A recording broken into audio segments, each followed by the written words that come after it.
Good morning. अपना जो lesson चल रहा था लेसन नंबर 13 पशुओं की नस्लें एनिमल ब्रीड, इसका अपन ने पार्ट नंबर 2 पढ़ लिया था। और पार्ट नंबर 2 में अपन ने पढ़ा था गाय की नस्लों की सामान्य जानकारी। गाय की नस्लों को मुख्य रूप से 4 भागों में बांटा गया है। पहला दुधारू नस्ल, दूसरा द्विकाजी नस्ल या द्विप्रयोजनी नस्ल, तीसरी थी भारवाहक नस्लें और चौथी थी विदेशी नस्ल। इसमें अपन आज पार्ट नंबर 3 पढ़ेंगे और पार्ट नंबर 3 में अपन गाय की नस्लों में पहले नंबर पे पढ़ेंगे दुधारू नस्लें। गाय की दुधारू नस्लों के बारे में अपन पढ़ेंगे। गाय की दुधारू नस्ल, अगर इसकी परिभाषा देखें तो नाम से स्पष्ट होता है, वे गायें जो केवल दूध उत्पादन के लिए पाली जाती हैं उन्हें दुधारू नस्ल की गाय कहते हैं। या ऐसी पशु जिन्हें केवल दूध उत्पादन के लिए पाला जाता है उन्हें दुधारू नस्ल के पशु कहा जाता है। दुधारू नस्ल की गायें अपने 12th क्लास के सिलेबस में मात्र 2 गायें हैं, जो उस ट्रिक में भी अपन ने देखी थी। 2 गायें हैं, यानी कि मात्र 2 नस्ल इसमें अपन पढ़ेंगे। पहली थी गिर, पहली जो अपनी नस्ल आई थी वो आई थी गिर, और दूसरी थी राठी। पहली थी गिर और दूसरी थी राठी। दोनों के बारे में एक साथ अपन तुलनात्मक अध्ययन करते हैं इन दोनों का। देखिए, सबसे पहले है गिर। गिर और राठी जो दोनों नस्लें हैं ये गाय की दुधारू नस्लें हैं। मात्र यही 2 नस्लें अपने 12th क्लास के सिलेबस में हैं। पहला है गिर और दूसरी है राठी। देखिए, गिर की बात करें तो सबसे पहले आता है इसका उत्पत्ति स्थान। गिर नस्ल का उत्पत्ति स्थान, उत्पत्ति स्थान की बात करें तो गुजरात का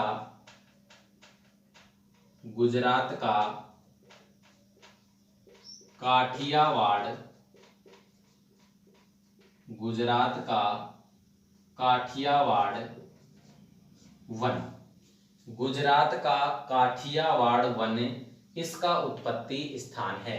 गिर नस्ल की गाय का उत्पत्ति स्थान गुजरात का काठियावाड़ वन। देखिए, गुजरात के अंदर एक काठियावाड़ जंगल पड़ता है, काठियावाड़ एक वन पड़ता है, वहां से गिर नस्ल की सबसे पहले उत्पत्ति देखी गई है। या यूं कह सकते हैं कि इसके जन्म स्थान की अगर बात करें अपन तो गुजरात का काठियावाड़ वन क्षेत्र है।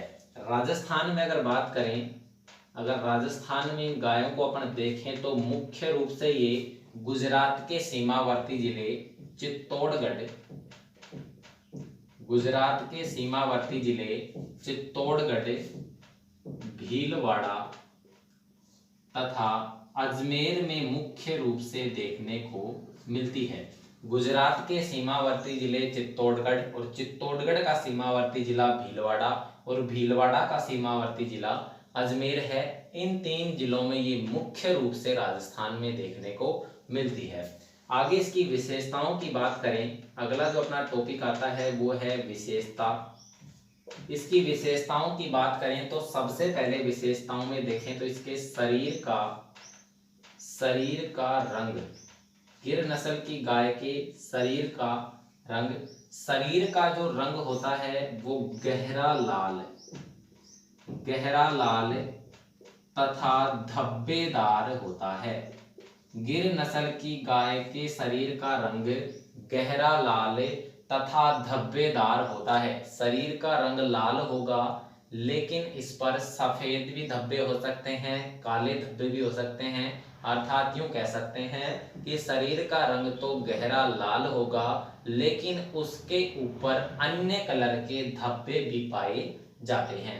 अगला बात करें तो इसके सींगों की बात करें अपन तो सींग देखें इसके, तो गिर नस्ल की गाय के जो सींग हैं वो बड़े तथा मोटे होते हैं।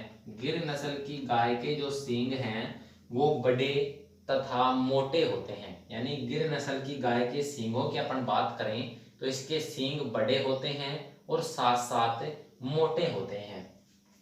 आगे बात करें तो इसका जो शरीर का आकार है, शरीर का आकार, शरीर के आकार की बात करें तो शरीर का आकार इसका बड़ा होता है। शरीर का आकार बड़ा होता है। इसका जो ललाट या सिर या फिर माथा, ललाट, सिर या माथा इसका बड़ा तथा उभरा हुआ रहता है, बड़ा तथा उभरा हुआ रहता है।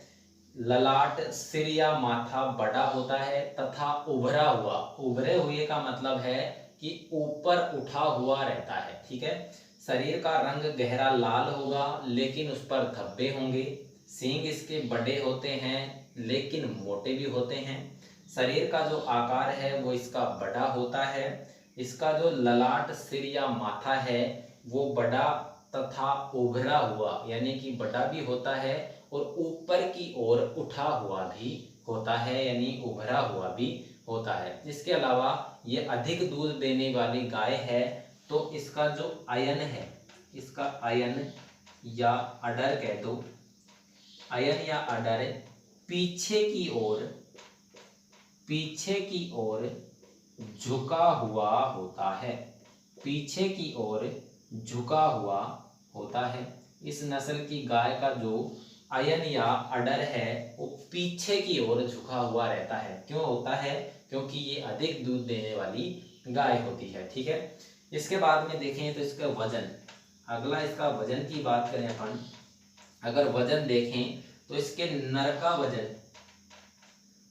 का वजन तो होता है इसका 500 से 550 किलोग्राम। नर इसका होता है 500 से 550 किलोग्राम का। और मादा की बात करें तो इसकी मादा होती है 400 से 450 किलोग्राम की।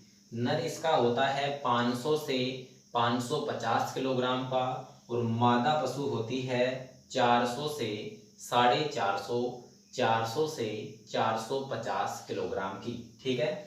ये इसके वजन की बात हो गई। अब देखें इसका उत्पादन, अब इसका उत्पादन देखें। उत्पादन,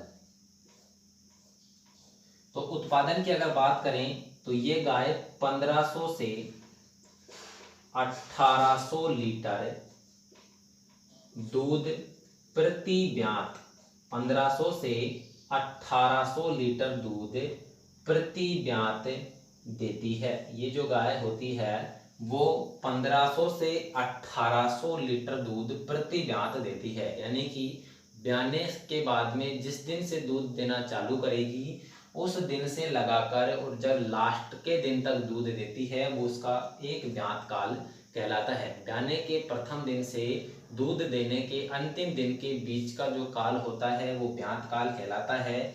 उस एक ब्यात काल में ये जो नस्ल होती है गिर, वो 1500 से 1800 लीटर दूध प्राप्त करवाती है, ठीक है। अब देखें इसकी वसा की, अगर वसा की बात करें, वसा की अगर अपन बात करें तो इसके दूध में 4.5% वसा होती है। गिर नस्ल की गाय का जो दूध होता है उसमें 4.5% वसा पाई जाती है। ये इसका गिर का वर्णन हो गया, ठीक है। आगे देखें तो अपनी दूसरी नस्ल आती है राठी। राठी भी गाय की दुधारू नस्ल में दूसरी नस्ल है।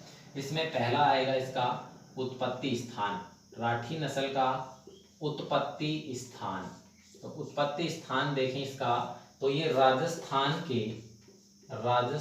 के पश्चिमी जिलों में पाई जाती है। राजस्थान के पश्चिमी जिले जैसे जैसलमेर तथा बीकानेर। उत्पत्ति स्थान देखे राठी का, तो राठी का उत्पत्ति स्थान राजस्थान के पश्चिमी जिले जैसलमेर और बीकानेर जिलों में ये देखने को मिलती है। राजस्थान के पश्चिमी जिले इसका उत्पत्ति स्थान है। और राजस्थान में बात करें तो ये नस्ल संपूर्ण राजस्थान में देखी जाती है, संपूर्ण राजस्थान में देखी जाती है। संपूर्ण राजस्थान में दूध उत्पादन के लिए पाली जाती है। उत्पत्ति स्थान की बात करें, राठी राजस्थान के पश्चिमी जिलों से उत्पत्ति हुई है इसकी। राजस्थान में ये नस्ल संपूर्ण राजस्थान में पाली जाती है, दूध उत्पादन के लिए इसे संपूर्ण राजस्थान में पाला जाता है। आगे बात करें तो इसकी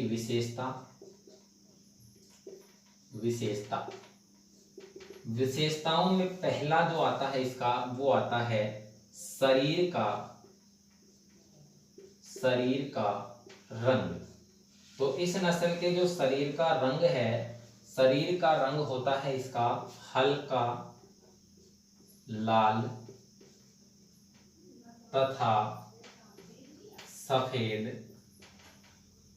शरीर का रंग हल्का लाल तथा सफेद होता है और इस पर भी धब्बे होते हैं, धब्बेदार होता है।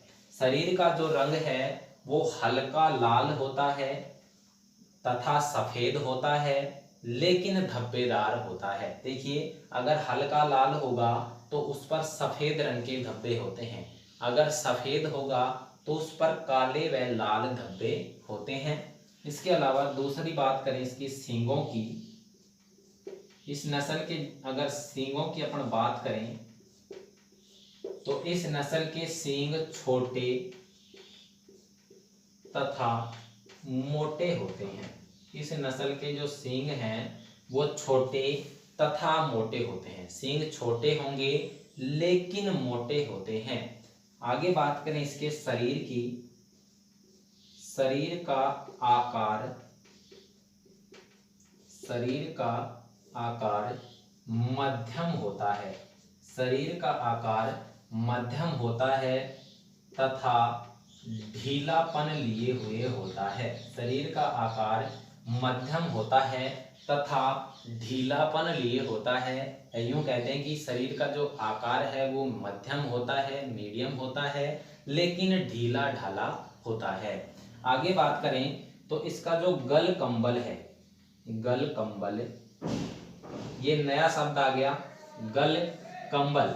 गल कंबल का मतलब होता है गले के नीचे जो लटकती हुई चमड़ी होती है। अपने पशु की जो गर्दन होती है, जो पशु का गला होता है, वहां से लगाकर पशु के अगले पैरों के बीच में जहां हृदय होता है, पशु के गर्दन से लगाकर हृदय तक का जो भाग होता है वहां पर चमड़ी लटकती हुई मिलती है, उसे गल कंबल कहते हैं। गले के नीचे चमड़ी का कंबल नुमा रूप में लटकना गल कंबल कहलाता है। तो गल कंबल जो इसका होता है वो लटकता हुआ होता है। गल कंबल लटकता हुआ होता है। ठीक है दोस्तों, शरीर का जो रंग है हल्का लाल तथा सफेद और धब्बेदार होता है। सींग छोटे तथा मोटे होते हैं। शरीर का आकार मध्यम होता है तथा ढीलापन लिए होता है। गल कंबल इसका लटकता हुआ रहता है। ठीक है, आगे बात करें इसके वजन की। तो वजन देखें इसका, तो इसमें नर का वजन तो होता है 500 या 450 से 500 किलोग्राम, 450 से 500 किलोग्राम। और मादा का वजन होता है 350 से 400 किलोग्राम। नर का वजन होता है 450 से 500 किलोग्राम, मादा पशु का वजन होता है 350 से 400 किलोग्राम। आगे बात करें इसके उत्पादन की। उत्पादन की अगर अपन बात करें तो इस नस्ल की जो गाय होती है वो 1200 से 1500 लीटर 1200 से 1500 लीटर दूध प्रति ब्यात उत्पादित करती है। यानी कि अपने एक ब्यात काल के अंतर्गत ये नस्ल कौन सी, राठी, 1200 से 1500 लीटर दूध उत्पादित करती है। आगे बात करें इसकी वसा की। इसकी अगर वसा की अपन बात करें तो इस नस्ल की गाय के अंदर जो वसा होती है वो 4 से लगाकर 4.5% तक होती है। 4 से लगाकर 4.5% इसमें वसा पाई जाती है। ठीक है, ये तुम्हारी हो गई राठी। अब देखिए इनकी दोनों की तुलनात्मक रूप से अगर अपन देखें थोड़ा बहुत, तो देखिए उत्पत्ति स्थान अगर गिरकर देखें तो गुजरात का काठियावाड़ वन क्षेत्र है। गिर का उत्पत्ति स्थान गुजरात का काठियावाड़ वन क्षेत्र है और राठी का उत्पत्ति स्थान राजस्थान के पश्चिमी जिले हैं। गिर है जो चित्तौड़गढ़, भीलवाड़ा और अजमेर में पाई जाती है और राठी है वो संपूर्ण राजस्थान में पाई जाती है। विशेषताओं पे अगर देखें तो गिर के शरीर का रंग गहरा लाल होता है और राठी के शरीर का रंग हल्का लाल होता है और दोनों के शरीर पर धब्बे होते हैं। सींगों की बात करें तो गिर नस्ल के जो सींग हैं वो बड़े और मोटे होते हैं, बड़े भी होंगे और मोटे भी होंगे। लेकिन राठी के जो सींग हैं वो मोटे तो होते हैं लेकिन छोटे होते हैं। ठीक है, आगे देखें इसके शरीर का आकार। तो राठी के जो गिर का जो शरीर का आकार है वो बड़ा होता है, राठी का जो शरीर का आकार है वो मध्यम होता है। शरीर का आकार इसका बड़ा होगा और राठी का शरीर का आकार मध्यम होता है, लेकिन मध्यम होने के साथ साथ राठी नस्ल की जो गाय है उसका शरीर ढीला ढाला होता है या ढीलापन लिए होता है। ललाट, सिर या माथे की बात करें तो गिर नस्ल में इसका सिर या माथा या ललाट बड़ा होता है और उभरा हुआ होता है। बड़ा होगा लेकिन उभरा हुआ होता है, जो इसकी मुख्य विशेषता है। इधर इसमें मुख्य विशेषता आ गई, राठी नस्ल का जो गल कंबल है, गले के नीचे की जो चमड़ी है वो लटकती हुई रहती है, गल कंबल लटकता हुआ रहता है, वो राठी नस्ल की मुख्य विशेषता है। अब देखें इसका वजन। तो नर का वजन गिर में तो 500 से 550 किलो और मादा का वजन 400 से 450 किलोग्राम। अब ये थोड़ी मध्यम आ रही है तो नर का वजन उससे थोड़ा कम हो जाएगा 450 से 500 किलोग्राम और मादा का वजन भी थोड़ा कम हो जाता है 350 से 450 किलोग्राम। अब देखिए ये नस्ल बड़ी है और दुधारू है, वो नस्ल छोटी है लेकिन दुधारू है। तो बड़ी है तो दूध अधिक देगी, 1500 से 1800 लीटर दूध प्रति ब्यात देती है और ये देती है 1200 से 1500 लीटर दूध प्रति ब्यात। अब देखिए जो दूध ज्यादा देगी उसमें वसा की मात्रा ज्यादा होती है, ठीक है, और जो दूध कम देती है उसमें वसा की मात्रा भी कम होती है। ये आपके समझने के लिए है, ठीक है। ये तुम्हारी दो नस्लें हो गई और दोनों नस्लों में तुलनात्मक अपन ने अध्ययन कर लिया है। आप इसका स्क्रीनशॉट भी ले सकते हो और नोट्स की जो PDF फाइल आपके पास उपलब्ध है उसमें भी ऐसे कैसे दिया हुआ है, और फिर भी अगर समझ में नहीं आता है तो आप दोबारा से पूछ सकते हैं।